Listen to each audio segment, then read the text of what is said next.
Hi, this is Canela. How are you doing? Hello, my name is Anastasia, but you can call me Annie. And we are so happy to finally start our Musa sessions here in Artspace. Man, I'm glad you're here. We've been talking about this for months, and finally, we're getting started. Are you happy? Yeah, I'm very thrilled. Thank you guys for having me. It's a pleasure to have you here, Jeff. So please welcome one more time to our first show of Musa Heights in Artspace. As you probably know, the studio where inspiration hits the artists in Barcelona. Yeah, man, we're so happy to have you here, but we want to kind of introduce you to the audience because Jeff Darko is an amazing singer-songwriter based in London, via Ghana. We're going to explore a little bit of your origins today. You'll see, we have something prepared.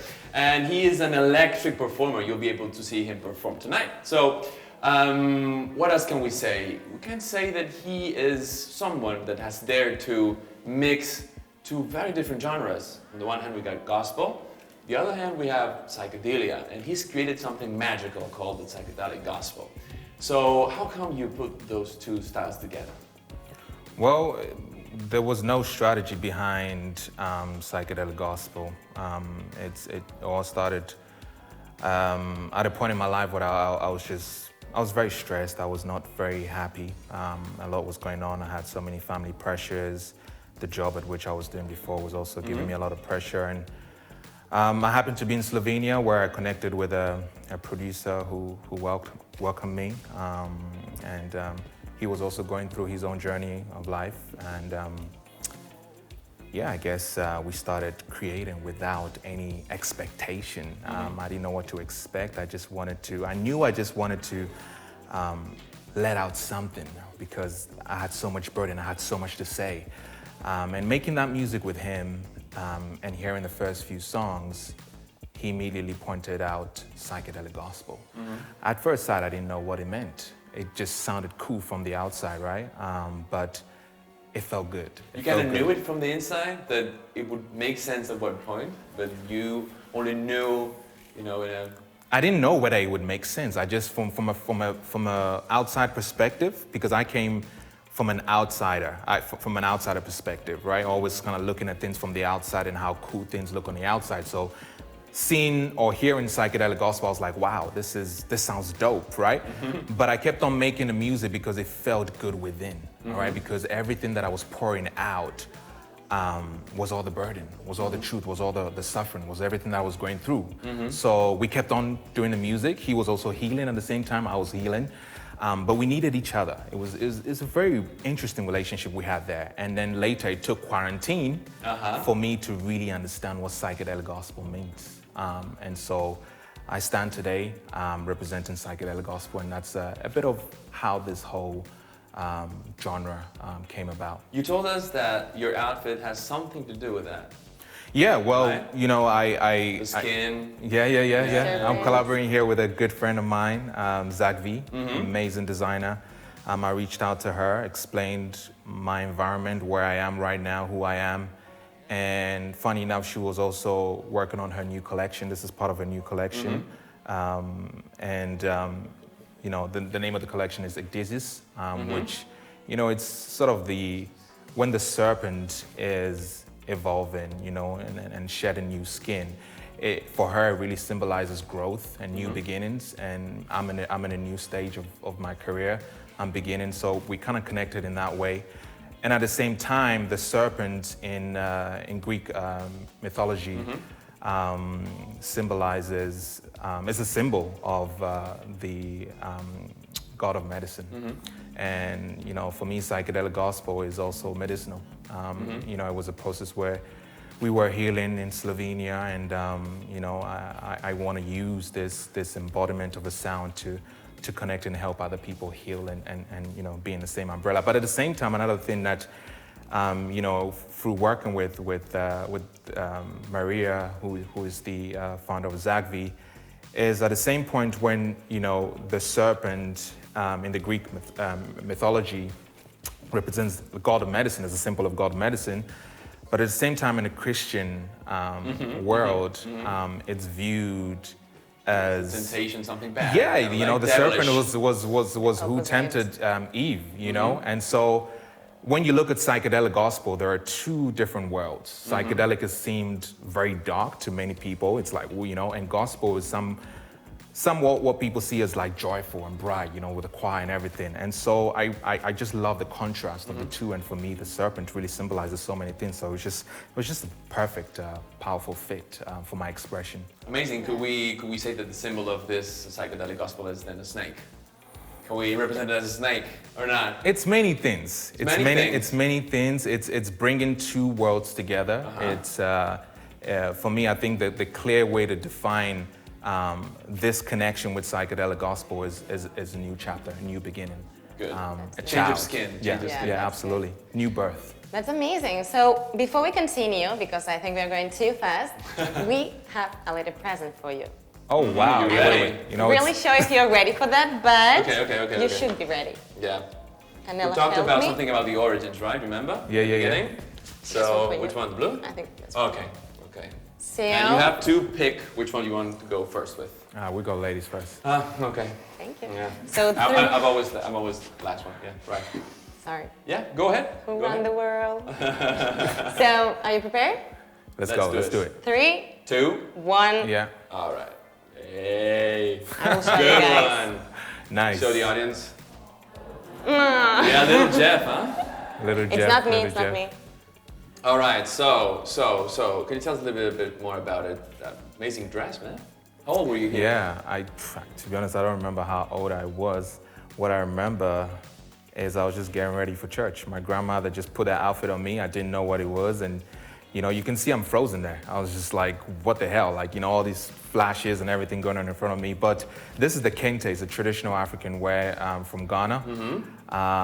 And yeah, I was just getting ready to discover the world, more of the world, you know? I think I should be like 3 or 4, or something like that. But yeah, I was very early. But you already have your face. I mean, one can tell that it's you. Sometimes with little kids and girls, like they don't really recognize the face, but that's you. I guess the cheeks were already there from the beginning. All right, ready for the second one? Let's do this. All right, let's go. Okay, so can everyone see? But we are not sure about this picture. Either you're happy or sad. Are you crying of joy, or are you not very happy or pleased with the situation? Is it your birthday? Is that a birthday? Yeah, it's a birthday cake. That's, okay. Well, my mom, she was just a big fan of birthdays, and you know, I'm her first son, right? So she took this very seriously. Yes, very seriously, inviting all my friends and everything. But you know, I'm someone that I'm very reserved. I like to spend a lot of alone time. That's because you're a Scorpio? We Maybe. could say so.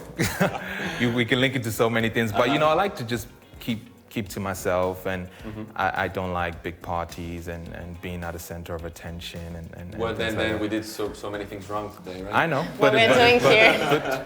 We should leave. But yeah, it was just my birthday, and I to be honest, I don't think I was happy with everything that she did. But you know, she thought that would make me happy, but clearly, I bursted out crying. Okay. So that's not joy. That's annoyance, kind of. Yeah. I was like, you know, like I just want to celebrate in peace, you know. A little bit of me time. Yeah.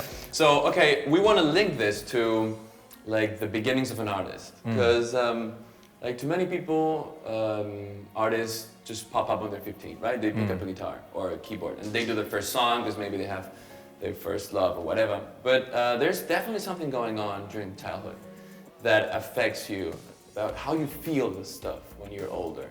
And maybe a little bit of the urge to express yourself when you're at that age. Did you feel that when you were that young? Do you feel that you were reconnecting now with your inner child?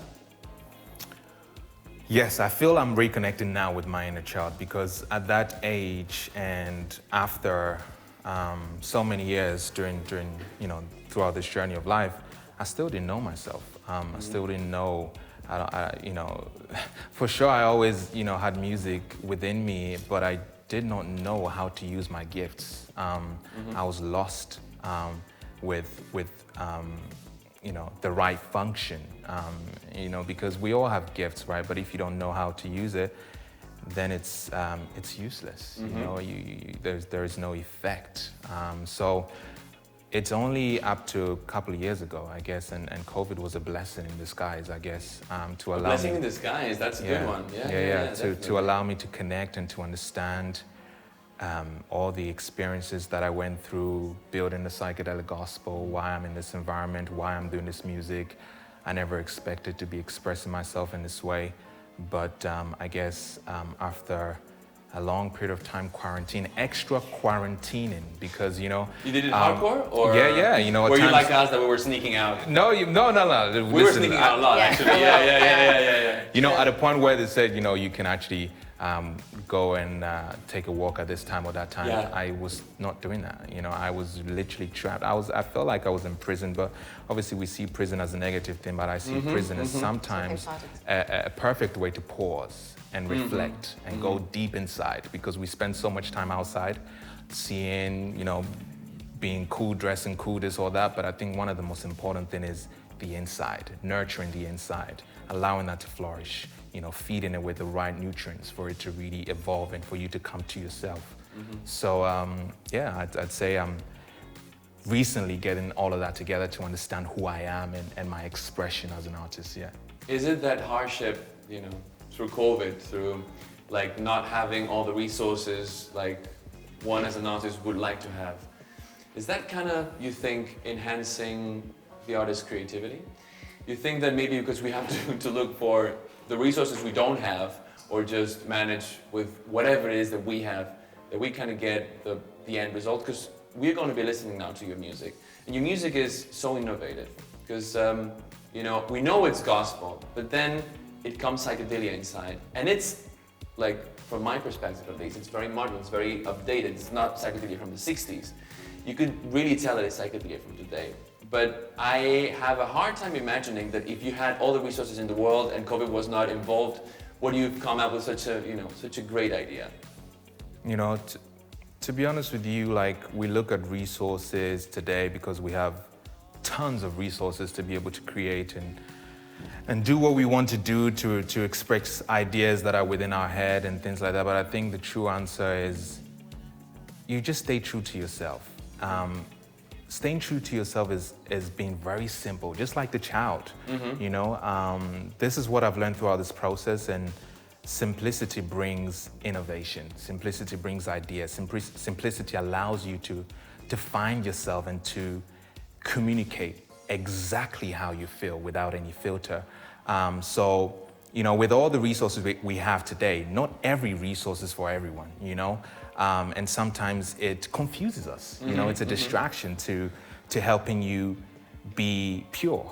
Maybe they bring us to procrastination all the time. It's like, you get so much, you go, I'm going to do it tomorrow because it's still going to be there. Like when things run away fast, you are like constantly looking for it, right? Absolutely. So, I'd say just spending time to be you just allows creativity to flourish in a beautiful, unexpected way. Amazing. But I see him like he wants to perform already. Don't you think so?